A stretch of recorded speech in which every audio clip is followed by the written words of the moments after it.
Assalamualaikum warahmatullahi wabarakatuh.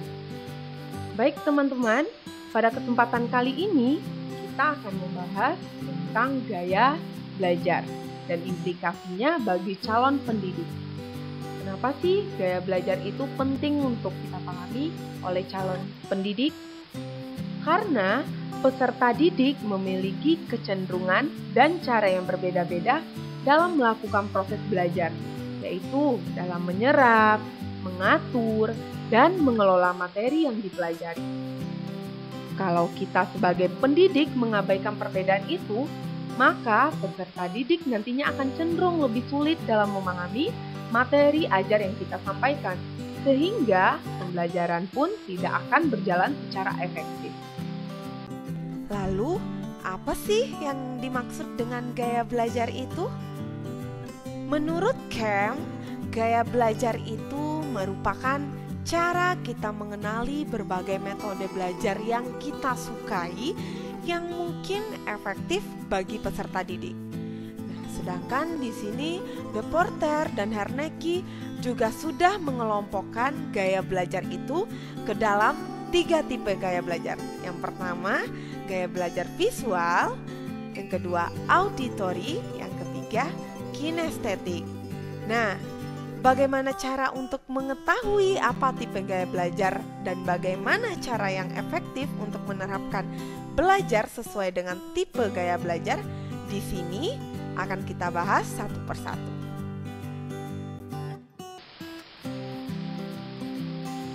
Gaya belajar yang pertama yaitu gaya belajar visual. Gaya belajar ini lebih berfokus pada ketajaman penglihatan.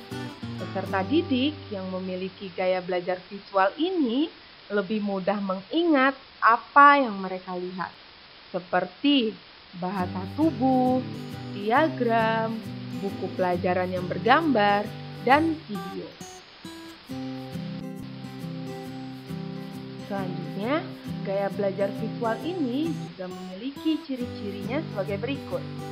Nah, yang pertama, mengingat apa yang dia lihat daripada yang didengar. Jadi, tipe gaya belajar ini akan lebih mudah mengingat dengan cara melihat, seperti membaca buku, melihat demonstrasi yang dilakukan guru, melihat contoh yang tersebar di alam, bisa juga dengan melihat pembelajaran yang disajikan melalui televisi ataupun video. Ciri yang kedua, lebih senang membaca lebih cepat karena tingkat kefokusan dalam membaca sangat tajam dan lebih senang membaca sendiri. Ciri yang ketiga, berbicara dengan tempo yang cepat. Dan ciri yang keempat yaitu lebih memperhatikan penampilannya baik dalam segi berpakaian maupun kondisi lingkungan di sekitarnya. Ciri yang selanjutnya yaitu seringkali lupa hal-hal yang disampaikan secara lisan dan lebih sering meminta bantuan orang lain untuk mengulangi instruksi secara verbal. Yang keenam, tidak mudah terganggu oleh keributan. Jadi tipe belajar ini dapat belajar baik diiringi dengan musik maupun tidak diiringi dengan musik. Jadi dia tidak gampang ke-distract sama lingkungannya. Ciri yang ketujuh, peserta didik ini lebih cermat dan berhati-hati dalam mengamati materi pelajaran dan memperhatikan dengan detail pada apa yang mereka kerjakan. Ciri yang terakhir yaitu tidak mudah menjabarkan atau menjelaskan suatu hal. Oleh karena itu, mereka cenderung menjawab hanya pada intinya saja. Nah, adapun strategi yang efektif untuk gaya belajar visual. Yang pertama, kita dapat menggunakan beragam bentuk grafis untuk menyampaikan informasi ataupun materi pelajaran, seperti film, slide, gambar ilustrasi, peta yang dapat kita gunakan untuk menjelaskan suatu informasi secara berurutan. Yang kedua, kita dapat menggunakan spidol ataupun stabilo yang berwarna untuk meng-highlight catatan yang dirasa penting. Nah, yang ketiga, kita dapat belajar dari buku yang disertai dengan ilustrasi gambar yang berwarna. Yang keempat, belajarlah dari gambar ataupun video yang menarik untuk dipahami, seperti video yang bisa diakses dari YouTube dan platform yang lainnya. Yang kelima, kita dapat mengajak anak untuk mengilustrasikan ide-idenya ke dalam gambar. Dan yang terakhir, kita dapat membuat mind mapping untuk membuat ringkasan materi yang sudah dipelajari.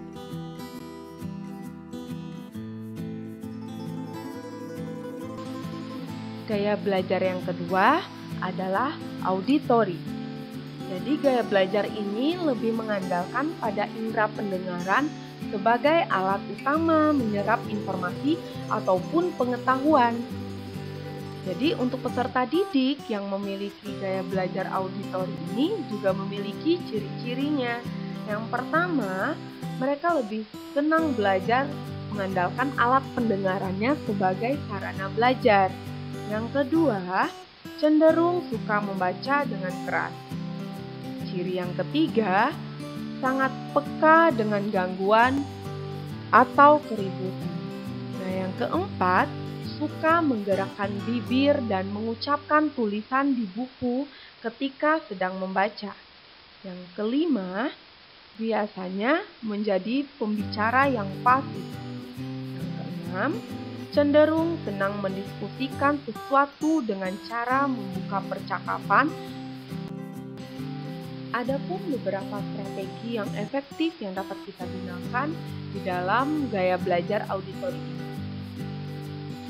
Yang pertama, peserta didik yang memiliki gaya belajar auditori ini dapat belajar dengan berdiskusi ataupun secara berkelompok agar lebih mudah memahami dan mengingat materi yang dipelajari. Cara yang kedua, saat sedang membaca dan sedang belajar, peserta didik dapat sambil mengucapkan atau berbicara secara perlahan pada saat sedang mempelajari konsep yang harus dipahaminya. Cara yang ketiga, belajarlah sambil mendengarkan musik, karena dengan musik akan membantu peserta didik kita untuk berkonsentrasi memahami bacaan ataupun materi yang mereka. Nah, untuk tipe gaya belajar yang terakhir, ini adalah gaya belajar kinestetik. Nah, peserta didik yang memiliki gaya belajar kinestetik ini lebih dekat dengan ciri seperti saat berpikir lebih baik ketika bergerak atau berjalan, lebih menggerakkan anggota tubuhnya ketika bicara dan merasa sulit untuk duduk diam. Nah, pada umumnya orang gaya belajar ini dalam menyerap informasi lebih menerapkan yang namanya strategi fisikal dan ekspresi yang bercirikan fisik. Jadi, siswa-siswa yang mempunyai gaya belajar kinestetik ini, cara membaca dan mendengarkannya salah satu kegiatan yang membosankan bagi dirinya. Jadi memberikan instruksi yang diberikan secara tertulis maupun secara lisan seringkali mudah dilupakan karena mereka lebih cenderung memahami tugasnya jika mereka mencoba secara langsung. Peserta didik yang memiliki gaya belajar kinestetik juga memiliki ciri-cirinya nih. Yang pertama, tipe belajar ini lebih cenderung berbicara dengan perlahan dan pelan, karena mereka lebih menyukai guru yang menggunakan kata kunci dan perbuatan. Yang kedua, selalu berorientasi pada fisik dan banyak bergerak, seperti menggunakan jari sebagai petunjuk ketika membaca. Yang ketiga, tidak bisa duduk diam di satu tempat, karena mereka lebih senang bergerak. Dalam proses pembelajaran harus diberikan yang namanya gerakan-gerakan yang positif yang dapat membantu proses belajarnya.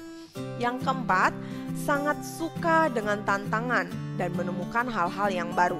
Jadi, mereka termotivasi pada lingkungan yang kompetitif. Dan yang terakhir, ini lebih mudah menghafal atau belajar dengan cara bergerak dan berjalan. Nah, strategi yang efektif yang dapat kita terapkan untuk peserta didik dengan gaya belajar kinestetik ini yaitu yang pertama, kita tidak boleh memaksakan peserta didik untuk belajar berjam-jam. Nah, yang kedua, kita bisa mengajak peserta didik itu belajar sambil mengeksplorasi lingkungan sekitarnya. Nah, yang ketiga, kita mengajak peserta didik belajar melalui pengalaman dengan menggunakan model atau alat peraga, belajar di laboratorium, dan bermain sambil belajar. Nah, yang keempat, kita dapat menggunakan stabilo, akan tetapi dengan warna yang terang untuk meng-highlight bacaan dari materi pelajaran ini. Yang kelima, kita mengizinkan peserta didik kita untuk belajar sambil mendengarkan musik. Nah, yang keenam, ini adalah cara yang terakhir, yaitu memperagakan konsep secara demonstratif sambil peserta didik memahami materi secara bertahap. Nah, dari ketiga tipe gaya belajar tadi merupakan hal yang sangat penting untuk kita ketahui dan kita pahami. Karena dengan gaya belajar, pendidik nantinya dapat merancang model pengajaran yang efektif untuk dapat kita terapkan untuk membantu peserta didik di dalam belajar. Baiklah teman-teman, itulah tadi penjelasan terkait dengan gaya belajar yang dapat saya sampaikan. Semoga teman-teman dapat memahami materi yang sudah saya berikan dan semoga teman-teman dapat menerapkan gaya belajar sesuai dengan tipe belajar dari teman-teman semuanya. Terima kasih saya ucapkan atas perhatian dari teman-teman semuanya. Wassalamualaikum warahmatullahi wabarakatuh.